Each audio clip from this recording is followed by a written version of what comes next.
Chevy boy, crank up. Yo, what's going on YouTube? What's happening with everybody, man? It's your boy Chevy Boy Quan back at you again. I know it's been a minute, but baby, I'm back with the action. Just want to holler at y'all for a few little minutes here. Just give y'all a quick little update on how the project going.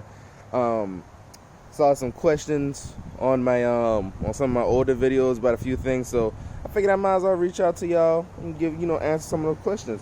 A lot of questions were around wiring, but in case you're new to the channel, make sure you like, comment, subscribe. I like the good, the bad, the ugly. I like the truth, so give it to me raw, uncut, unfiltered. I got no problem with it. I take all responses to heart, and and I adjust as needed. So just go ahead and we can go ahead and jump into action. So got a 92, I'm sorry, just took a shower, but got a 92 Chevy Caprice Classic that I'm doing an LS swap on. Doing a 6.0 4L60 combo. Disclaimer, I really don't give a shit what you say about the 4L60. I could care less. It's transmission. If it breaks, it breaks. I put another one in there, or I get that one rebuilt, or I put a 4L80 in it. I don't care. Do what I want to do. Anyways, me and the car have a long history. I've had this car since 2012. Been through a couple wrecks, yada whoop de whoop. But here's the car. Like I said, 92 skirt game, 60E, 6.0. Still project, it's being worked on. I went with goddamn Dirty Dingle drive accessories, brackets, real case bracket. That's the stock LS DR44, the Delphi DR44 alternator, factory 92 Caprice power steering pump, F body water pump, R4 pancake style compressor, relocation kit, all that good jazz. LS3 intake with LS3 injectors. I've got the ICT billet LSA adapter plates on here, so it goes from, because the LS3 is square port, the 6.0 is a cathedral port, so that plate allows you to go from square port to cathedral. I've got the truck intake on here with the ICT billet adapter plate for that. Stock truck coils, 10 mil spark plug wires. I've got just an eBay set of shorty headers. I've got knockoff Locklear transmission braided cable going in there. Knockoff Locklear oil dipstick. AC compressor wiring. Here's what I suggest for the wiring, guys. Do not cut your factory harness. I'm gonna tell you again, do not cut your factory harness. I'm gonna tell you one more time for the third time. Do not cut your goddamn factory harness. When you're doing your LS swap in the B bodies, here's my suggestion, and I am not a professional, but I'm just giving you my suggestion. What you do is take your time, unplug every sensor that you can. Just go through, unplug everything, unbolt your ground cables, all that good stuff, everything from the coils, all that. Just unplug it all, pull it literally over. You can literally, it comes through the bulkhead connector right here through the firewall. You can literally unplug the whole harness, lay it over the side, out of your way completely. You can unbolt your compressor from the motor and literally just push it to the side. Take your battery out. You can actually take your battery out itself. Take your battery out, boom. Unbolt your compressor, bring your compressor, and it literally will sit right here, out of the way for you, and then you can go to town doing everything else. It's just to attack your wiring harness off the rip. Now, the reason why I tell you that not to go ahead and cut your harness is for the simple fact, yeah, it's easier to go ahead and cut your harness and then yank, but don't cut your harness, because there are a few things that you want to be able to retain. Like, for one, I didn't do this, but I know somebody that did do this, who cut their harness. Bro couldn't find his starter wire. He was like, what the fuck's my starter wire? Yeah, because he cut the damn harness. He didn't realize he cut his starter wire, so he had to go trace through the cables find purple wire, the ignition wire, so you could actually. So you wanna another thing, like, so this, I did cut my harness, but I didn't chop it up too bad where I couldn't find stuff. I kept all the original harness that I cut out. So there's a lot you don't need, but there's some stuff you still need, like, you know, fuel. I did cut it and I couldn't find my fuel wire, but I just used it right here because I kept all this stuff from the AC compressor. Well, your relays for your fuel pump are right here, and I just used the test lead that they have, triggered off the Holley, boom, snapped it in right there. And that's not permanent. I'm gonna figure that out, you know, clean that up some. But I'm using the Terminator X Max for my engine management system, because that has the engine management and it has your transmission management too, transmission controller. So everything's in the Terminator X Max. So that's why I'm using that. My particular Terminator X Max is a LS1 style harness, so there is a few things that you have to go through. It comes with the O2 sensor, so that's not an issue, but there are some other simple things that you're going to have to need depending on what you're going with. See, I went with the LS3 intake. So with the LS1 harness, the pigtail does not work with the LS3 map sensor. So there's a pigtail that I ordered. Actually, Holley does sell this. I didn't realize Holley sells it, but I ordered this from Michigan Motorsport. This is the pigtail to go from LS1 to LS3 style map sensor.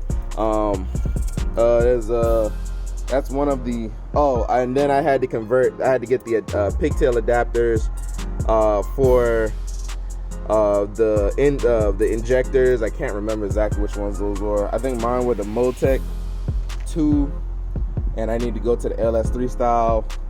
So it's just little small stuff. It's little small stuff that you know, you got to take your time and research. So it's more or less before you order your Holley, get your motor, you know, go ahead and mock up, get it in there, figure out what intake you want to use, figure out what fuel injection system, you know, fuel injection components you want to use as far as injectors and all that stuff. Figure all that shit out before you order your goddamn Holley. And I'm just being honest. Holley has a really good breakdown of what works with what, you know. So if you want to avoid having to use these little damn pigtails and extra little adapters and stuff like that, that's what I suggest. As far as integrating with the car, like I said, I had to get the little wire from Holley for the alternator to turn the alternator on. That basically goes to 12 volt switch. That's how that works to charge. The IAT sensor, I drilled a hole in the side of my intake, got that plugged in. You know, it's just little odds and ends. There's one pigtail that I'm not using as just yet. It's tucked back here. It's the one for what I'm gonna do is there's a little adapter you can put on the Schrader valve here, and then you can screw in the damn fuel pressure sensor. I'm gonna put that on it because I would actually like to know what my fuel pressure is. There is a little small issue I'm trying to figure out, and I would like to just monitor the fuel pressure because I have a feeling that I might not be getting proper fuel pressure. My air to fuel ratio just seems to be off a lot, so I'm gonna put a freaking buddy of mine suggested putting the actual intake on there, you know, filter or whatever with the tube. So I'm gonna put that on there, and I'm gonna put that sensor on it so I can get some better readings for the air intake temperature, the airflow, and then the fuel, so the ECU can properly tune. Because I've noticed that it's definitely a mass leak somewhere. So I'm just gonna eliminate some of the obvious things. Another thing here, my throttle cable. Somebody asked about throttle cable. Boom, we got that situated yesterday. What did we do again? Hold on, let me start. I'm gonna cut you off and cut you right back on. Hold on, let me switch.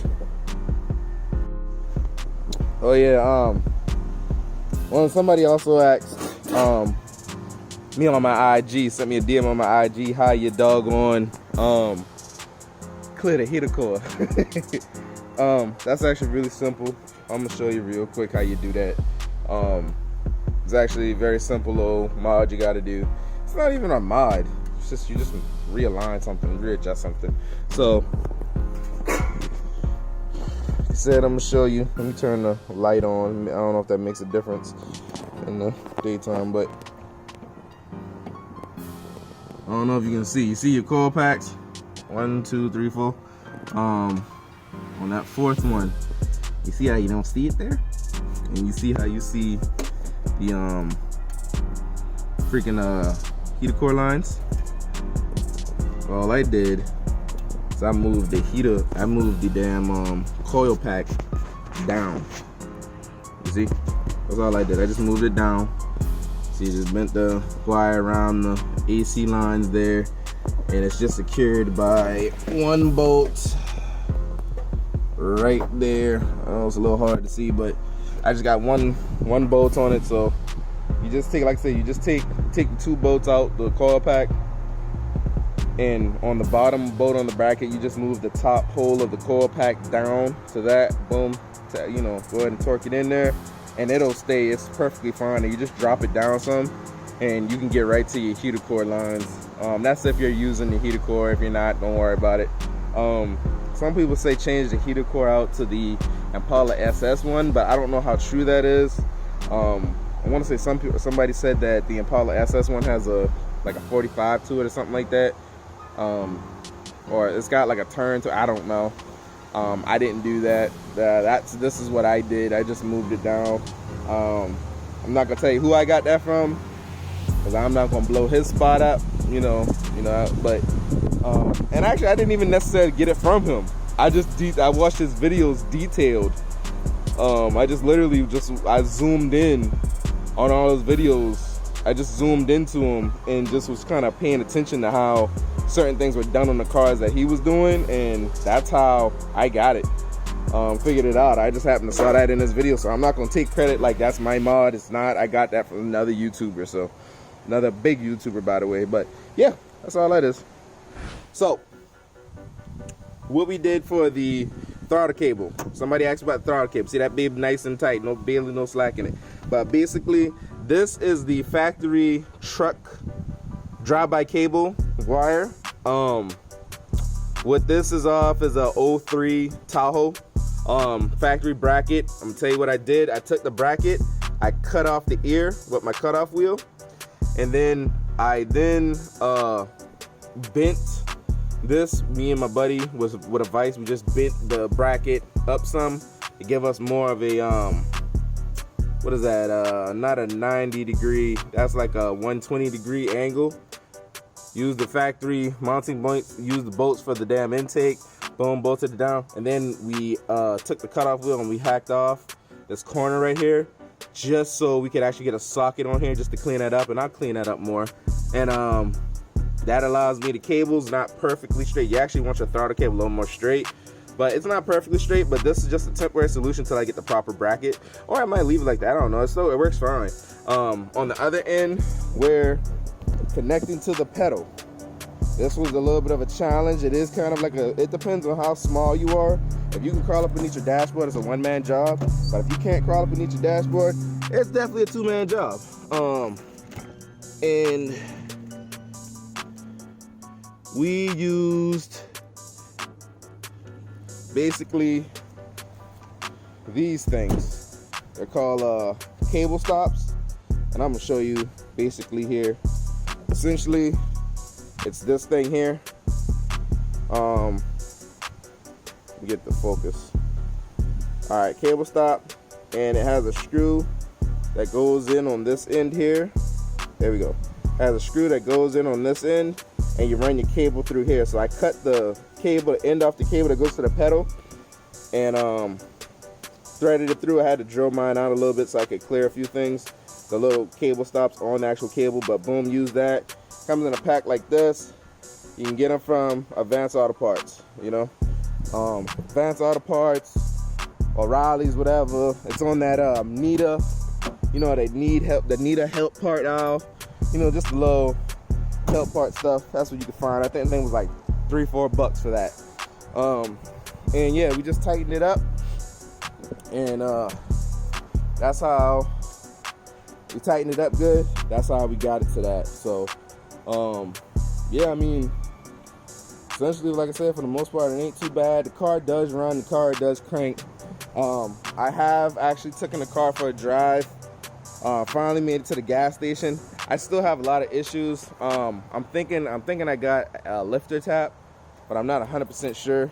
I'm waiting on another buddy of mine who can come help me diagnose that, but I want to say I got lifter tap real bad. I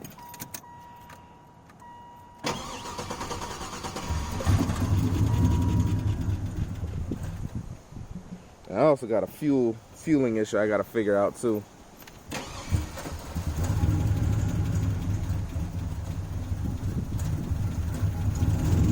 There we go.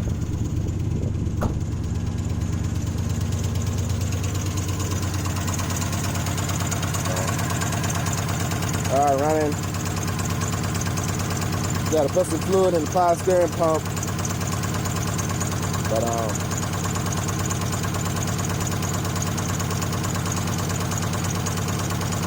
it's running.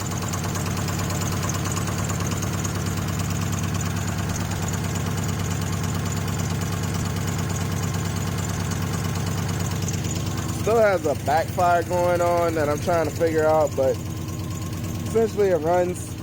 And I got two motors. I actually have two motors, so if something internally is going on with this engine, I'm not really too concerned about it.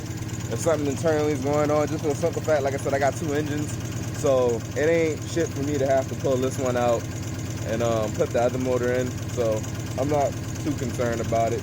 But I really want to figure out, you know, exactly what's causing some of my noises. I'm just hoping it ain't rod knock on the bottom end, but if it is, like I said, fuck, you know, forget it. I'll figure it. I'll figure it. I'll fix it. I'll figure it out. There ain't no bad situation for me. But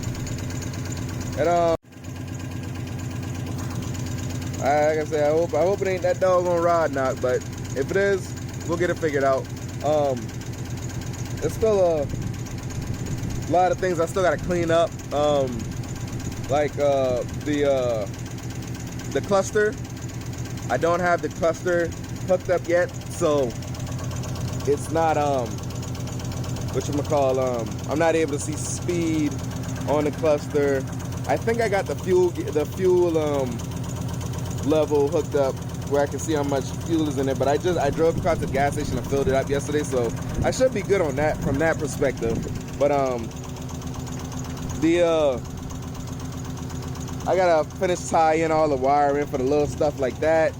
I need to what else? I got the headlights and all that stuff hooked back up. That's all done. Like I said, if you don't cut your factory harness, you don't have to worry about a lot of that stuff. All I just had to do is just kind of plug everything back in. But yeah, yeah, pretty much. I just gotta go through the motions, figure out the little issues, and you know, like I said, I drove the car. I got it up to about I want to say about 45-50 miles per hour. I'm trying to get that transmission. I'm trying to get the Holly to tune the transmission, you know, electronically tune the transmission from its side. It's having a little, you got to drive it in order and get it up to certain RPMs so it can see where it needs to shift. You can actually go in there and manually do that, but I don't know exactly what I'm doing with that, so I'm letting the Holly do all that.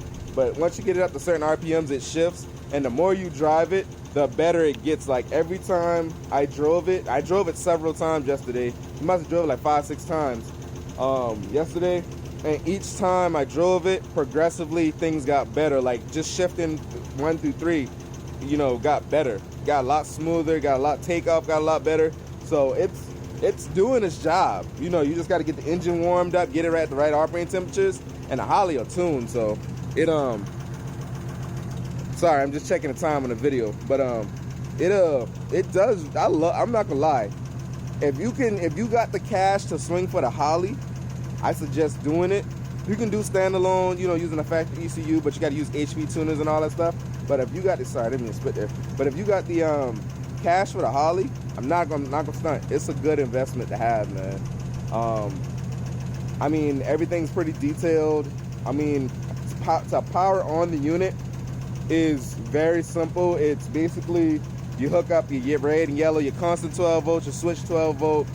You gotta hook that up, and it goes directly to the battery. They tell you do it directly to the battery because that's the way it's supposed to be. Because the battery will actually filter a lot of dirty power because the Holly has to have clean power. So sorry about the wind, man, but you have to use the battery, because if you're getting dirty power, you could screw up the Holly system. So going direct to the battery, boom, takes care of everything. And it makes it so much simpler, because all you got to do is just clean up your connections direct to your battery, terminate it, clean to the battery. But dude, I mean, I ain't gonna stunt, man. I enjoyed doing the swap so far. I have enjoyed it. So but I'll keep y'all tuned, man. Like I said, I got some noises here I gotta figure out. We hoping it ain't rod knock, but if it is, it is. Alright, it's whatever. We just gotta pull that motor. I'll probably take my 5.3 that I have, send it to the shop, let them boys go ahead and do just a quick good little cleanup, put all new bearings and stuff in it, and we'll put it in the car. That's all, and it'll be a, just a 5.3 build until the 6.0 comes back, because I'm gonna tell y'all now, if I go in that 6.0, it's getting stroked, boy. I ain't even gonna stunt. I'm not gonna play with it. It's getting stroked. I ain't even gonna play. But that's what it is, man. It's your boy Quans signing off. Y'all stay blessed, stay prayed up, stay safe. Catch y'all boys later, man.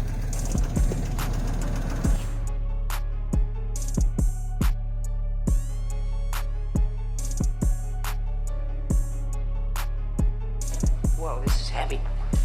There's that word again, heavy.